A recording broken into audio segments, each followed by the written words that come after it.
Afternoon, America. Brian James Blem here on and welcome you back to another episode of What the Fuck's Up from this beautiful place in the Superstition Mountains. I want to talk to you today about irony because we live in an age of irony. That's right. This is America's golden age of irony. And what I mean by that is we are on the cusp of being able to redefine federalism for the 21st century right now with the help of the Democrats, and that's the irony, right? What are the Democrats and what have they typically supported versus the Republicans? Well, Democrats have typically supported top-down, very heavily centralized, autocratic and authoritarian federal government mandates pushed down to the states.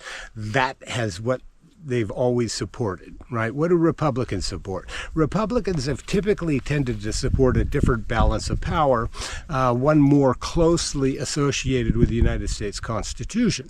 Article 1, Section 8 defines those powers of the federal government, while the 10th Amendment to the United States Constitution says those powers not herein specifically delegated to the federal government are reserved to the states and to you, the people, right? And so under FDR and people like LBJ, the federal government grew to this behemoth, bureaucratic mess. And then Congress passed laws that said, hey, big behemoth bureaucratic mess, why don't you fill in the blanks and make rules that will govern America? And then the court said, hey, big bureaucratic behemoth mess, why don't you interpret those rules that you have passed to govern Americans? And so we have two branches of our government essentially turning power over to the bureaucratic administrative state, right? The Democrats and their left-wing law firms have always loved this, right?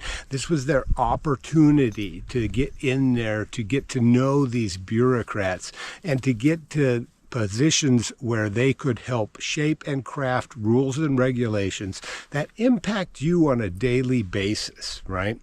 Well, what happens? Why are we in this age of irony, right? Because the Democrats have retreated into the states. Well, the first election of Donald Trump in 2016, a lot of people say Donald Trump's first administration was ineffective, and it was ineffective at dealing with the bureaucratic administrative state because the state fought back.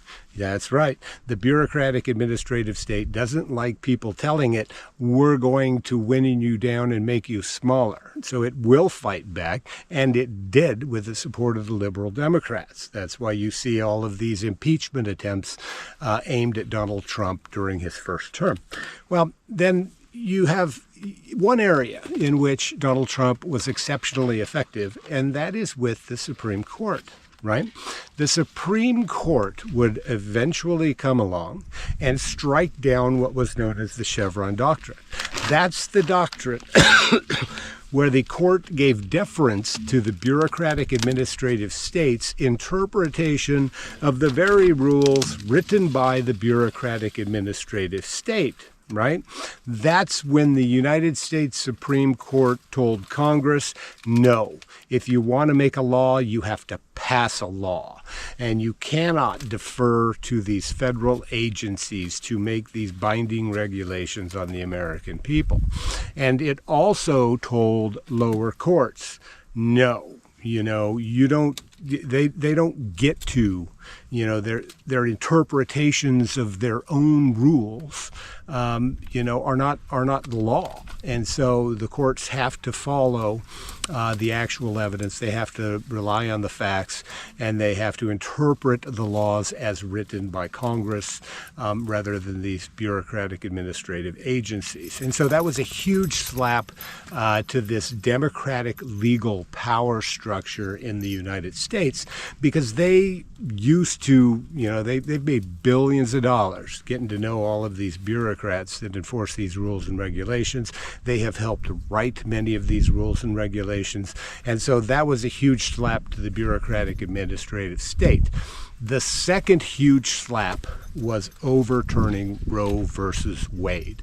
Roe versus Wade, folks, was just this nightmare of a Supreme Court decision that not even Ruth Bader Ginsburg supported. She was a very liberal jurist, and she didn't even support Roe v. Wade because it was this nightmare, this pulling, the law is living concept that we got to pull from here, pull from there, the penumbra effect of all of these, different things, and we create this new right to an abortion.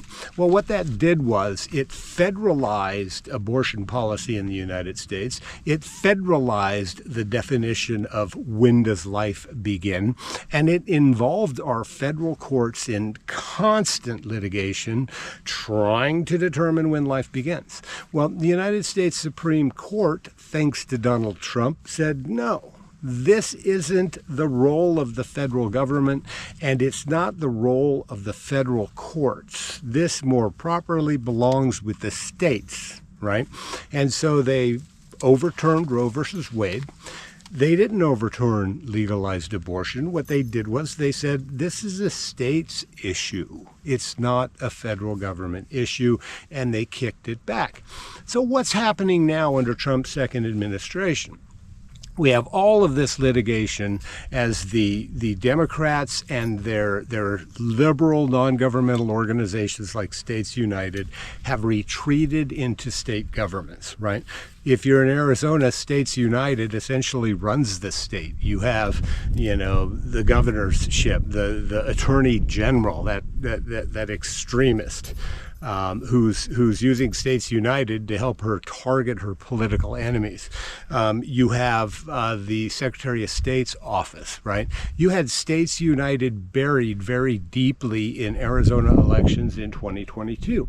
And so you have these liberal Democrats that have retreated into the states to entrench themselves, filing these lawsuits now against the Trump administration to refine the role of the federal government vis-a-vis the states. This is an excellent opportunity, folks. If you're a conservative and you have always supported redefining this federal relationship such that the states take back their rightful powers over social, welfare, economic, and health policy, then this is the moment to reshape federalism in America for the 21st century. And so relish their lawsuits, folks, because I believe at the end of the day, when all is said and done and the dust has settled, that the United States Supreme Court is going to reshape federalism as we know it and reinterpret where federal power properly lies vis-a-vis state power. And with that, I'm going to say peace.